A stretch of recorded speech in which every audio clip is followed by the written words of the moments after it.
Hello, if you like my flare. This part, I'm going to show you how to prep the block. You can carve on a lot of different stuff.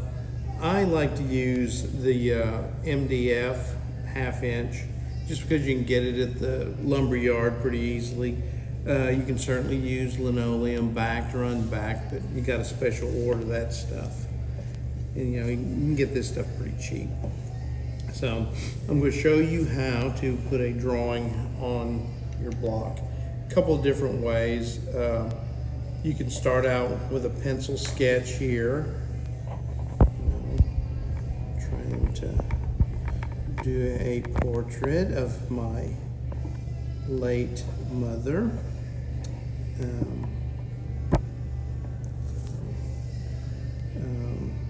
So you can draw directly on there with pencil, and if you want, be as thorough as you'd like.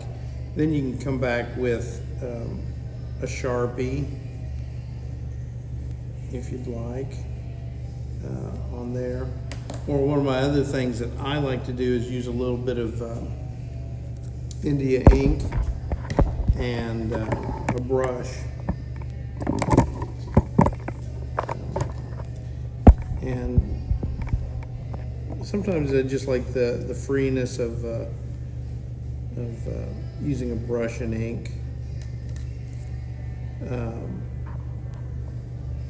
you get a different kind of line quality going on there like that. So you can do that sort of thing.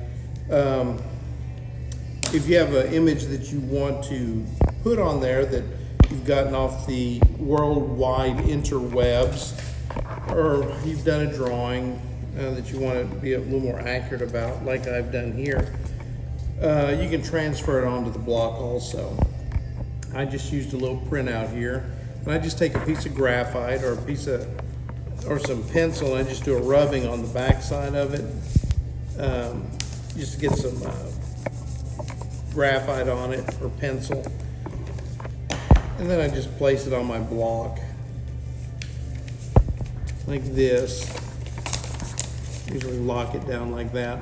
And then you can just trace it off, he says. You can have as much fidelity and accuracy as you'd like, or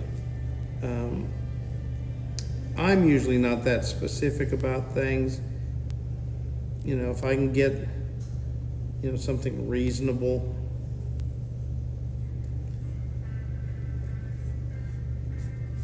on there, that's fine with me. And then I can kind of like tweak it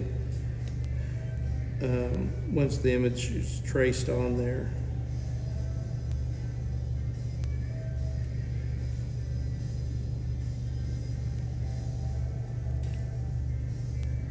Okay.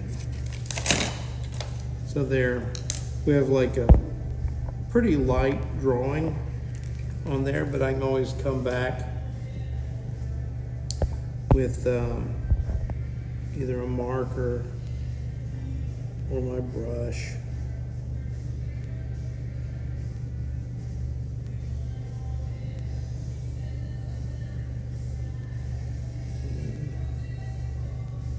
Get the image on there. No, you're not paying to watch me draw woodland creatures, but it's for demonstration purposes.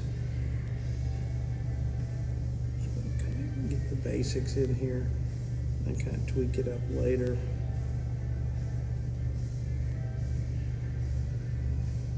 Okay, that's kind of good enough for this part of the demonstration. But what you want to do is, if you use ink, you can always air dry it.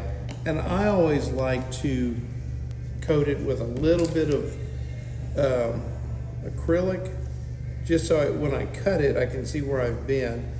And okay, it'll be out today sometimes, kid. So just put a little bit on there. You don't want anything dark.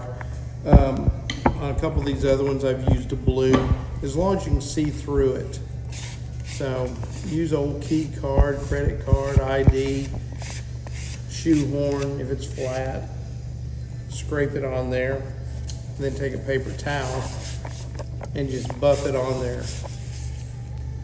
And you can dry it with the hair dryer, but we're not going to do that right now. So that's how you prep the block. I'll show you how to cut on it in just a minute. Bye-bye.